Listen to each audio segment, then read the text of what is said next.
जी अस्सलाम वालेकुम। हाँ जी दोस्तों, क्या हाल चाल है। उम्मीद है सारे भरा ठीक हो। सना सने भरावां दा शौक भी अच्छा जा रहा उसी।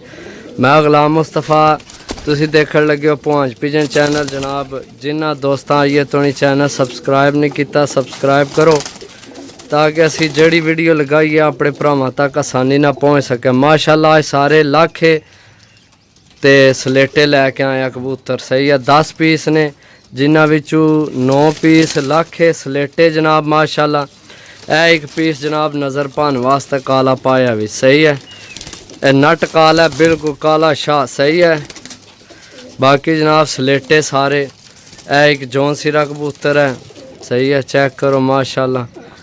बाकी चीज़ें चेक करो, ए सलेटी पट्ठी चेक करो माशाल्लाह। सही है, जिस भरा लैने हो जनाब रबता नंबर है 0325 52 40 630। कॉल व्हाट्सएप ही नंबर है, रबता करके लै सकने हो। सही है दोस्तों, माशाल्लाह सलेटा तको, अगे सलेटा चेक करो, ए सलेटा कबूतर चेक करो, ए चेक करो माशाल्लाह। ए पट्ठी चेक करो सलेटी। सही है, ए सलेटा चेक करो, ए सलेटा चेक करो। सही है, सलेटे लाखे।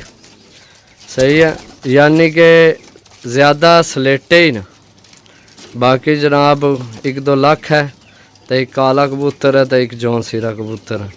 सही है दोस्तों, बाकी जिस भरा लैने हो जनाब रबता कर सकना। रबता नंबर है 0325 52 40 630।